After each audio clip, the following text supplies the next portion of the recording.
When you are the world's biggest celebrity of Royal Magazine, what is the biggest story you could possibly imagine? The wedding of the world's biggest celebrities who also happen to be royal. And that would be Prince William and Kate.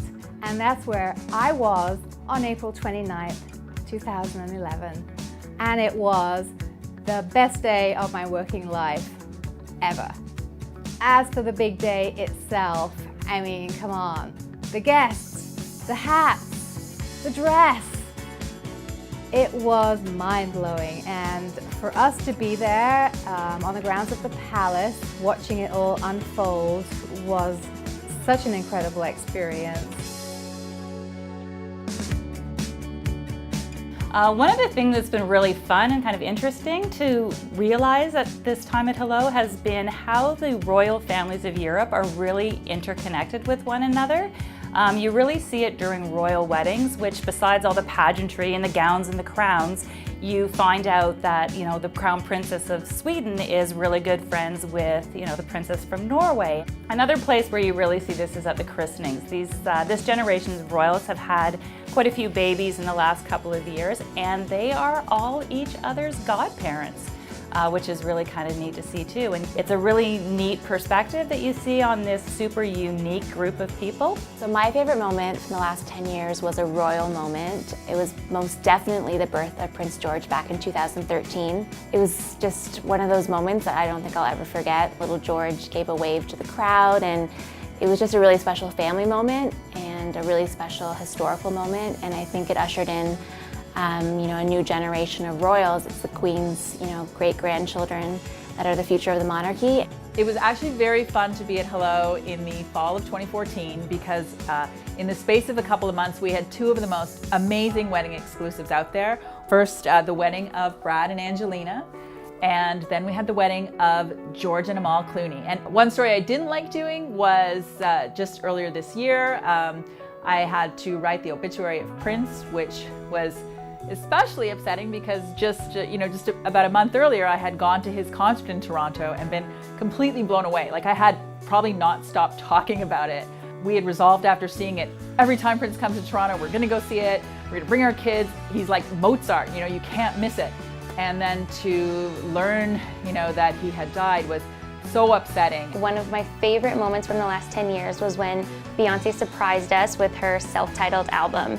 I ran straight to my computer, downloaded it, and found that not only was there tons of new music, but she also made videos for each and every song. So of course, I stayed up late and watched all of them. After that, I had gone to her concert just a few days later, and she sang one of her new songs called EXO, and she sang it line by line and waited for the crowd to respond to her and repeat the words.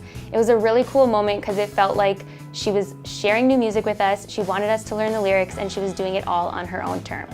One of the biggest things that's probably happened this past 10 years has to be social media. And who is the biggest social media queen than Kim Kardashian? She released a selfie book, and she's the reigning queen of Snapchat. She also released Kimojis and her own personal app game, which blew up. One thing that really resonated with me working in social media was the 2014 Oscars, which were hosted by Ellen DeGeneres. The best thing about that Oscars was when she did this epic selfie with so many celebrities. We have Jennifer Lawrence, Julia Roberts, Brad Pitt, Angelina Jolie, Kevin Spacey, and Bradley Cooper's front and center, so that's not quite so bad. But this literally blew up the internet. It got way more tweets and retweets and likes than even the Barack Obama one when he won the election. One of the other exciting moments from the last decade was the Shania Twain farewell tour. I've been a huge fan of Shania the whole time that I was growing up, and I went to see her when she came to Toronto in 2004. I was so excited to dance to all of the songs, and my brother wouldn't dance with me. But when she came for her farewell tour, I was married, and my husband had to dance with me, so I finally had a dancing partner. Shania was also a big part of me getting my job at Hello. As part of my interview, I had to do a writing sample, which was about her farewell concert, so that was very exciting that it all came full circle. One thing that I was so excited that I got to be a part of in this last decade was the second wave of Trudeaumania. I wasn't around for the first one in the late 60s, but when this one came around again, I was all for the real JT. I got to cover his inauguration in November last year, and getting to see the bromance between Trudeau and Obama, and also Michelle and Sophie was really cool. And I've officially designated myself on the shirtless Trudeau beat at Hello. So it's been an exciting year to cover Canadian politics. When I was young, I used to listen to Michael Jackson. He was one of my favorite of all time. I was blown away watching him do the moonwalk.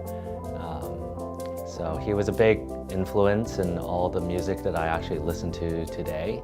It's really sad to see in this past decade that we've lost him. I think he's influenced a lot of new talent that you see today. I'm grateful that I got to see part of him and part of his legacy.